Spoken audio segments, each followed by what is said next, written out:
এই দেই, আমাকে বাঁচাও। তুমি ঠিক আছো তো? এই প্ল্যানটা ফেল হয়ে গেল। আপনি গরম। আরে সুমি, তোমার বন্ধু কত ভালো গায়, তুমি কি ওর সাথে আমার সেটিং করাতে পারবে? আচ্ছা ঠিক আছে। রুমি, তোমার ট্রেনিং এর সময় চলে এসেছে। তুমি আমার বান্ধবী হয়েছে তো কি হয়েছে, তোমারও সমান সমান শাস্তি হবে। আমাকে মাফ করে দাও। সুমি, আমাকে মাফ করবে, আমি এই নাটকের ভিতর একটু বেশি ঢুকে গিয়েছিলাম। দাঁড়াও, আমি তোমার জন্য মলম পট্টি আনছি। সুমি, তুমি ঠিক আছো? রুমি তোমার সাথে ভালো কাজ করেনি। এখন তোমার কেমন লাগছে সুমি? একটু ঠিক লাগছে। তুমি জানো রুমি আমার ছোটবেলার বন্ধু, এই জন্য আমাকে দুঃখ দিলে আমি কিছু বলতে পারি না। বন্ধুরা, এই ছবিটাকে ভালোবাসলে একটি লাইক করে চ্যানেলটিকে সাবস্ক্রাইব করবে।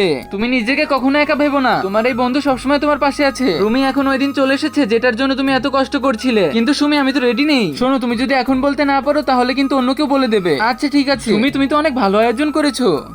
তুমি এখানে কি করছো? রুমি, তুমি কি নিজেকে বদলাতে পারবে না? সুমন, তুমি কিছু বলো না, এটা আমাদের দুজনের ব্যাপার, আমরা দেখে নেব। সুমি, তুমি এসব কি বলছো? আমরা তো নাটক করছিলাম, তাই না? রুমি, তুমি সুমির কাছ থেকে সরে যাও। তোমার মতো সেলফিশ বন্ধু আমি কোথাও দেখিনি।